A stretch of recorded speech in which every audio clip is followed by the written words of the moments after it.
ಚಿಕ್ಕಮಗಳೂರು ಜಿಲ್ಲೆಯ ಮೂಡಿಗೆರೆ ತಾಲೂಕಿನ ಬಣಕಲ್ ಪೊಲೀಸ್ ಠಾಣಾ ವ್ಯಾಪ್ತಿಯ ಸಬ್ಲಿ ಗ್ರಾಮದಲ್ಲಿ ಜಾಗದ ವಿಚಾರಕ್ಕೆ ಸಂಬಂಧಿಸಿದಂತೆ ನಡೆದ ಗಲಾಟೆ ಪ್ರಕರಣಕ್ಕೆ ನ್ಯಾಯಾಲಯ ತೀರ್ಪು ನೀಡಿದೆ.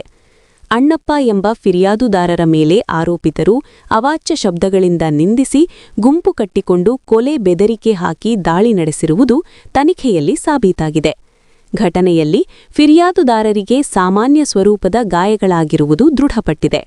ಈ ಸಂಬಂಧ ಬಣಕಲ್ ಪೊಲೀಸ್ ಠಾಣೆಯಲ್ಲಿ ಪ್ರಕರಣ ದಾಖಲಾಗಿದ್ದು, ಭಾರತ ದಂಡ ಸಂಹಿತೆಯ ಕಾಲಂ 506, 504, 143, 144, 147, 148, 149, 323 ಮತ್ತು 324 ಸೇರಿದಂತೆ ವಿವಿಧ ವಿಧಿಗಳಡಿ ಆರೋಪಿತರ ವಿರುದ್ಧ ಪ್ರಕರಣ ದಾಖಲಿಸಿ ಅಂದಿನ ತನಿಖಾಧಿಕಾರಿ ಎಚ್.ಸಿ. ಬಾಬು ಅವರು ನ್ಯಾಯಾಲಯಕ್ಕೆ ದೋಷಾರೋಪಣ ಪಟ್ಟಿಯನ್ನು ಸಲ್ಲಿಸಿದ್ದರು.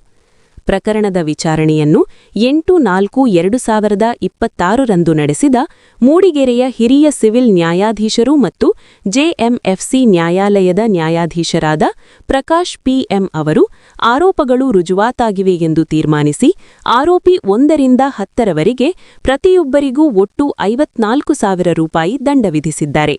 ದಂಡ ಪಾವತಿಸಲು ವಿಫಲವಾದಲ್ಲಿ 2 ತಿಂಗಳ ಕಾರಾಗೃಹ ಶಿಕ್ಷೆಯನ್ನು ಅನುಭವಿಸಬೇಕೆಂದು ಆದೇಶ ನೀಡಿದ್ದಾರೆ.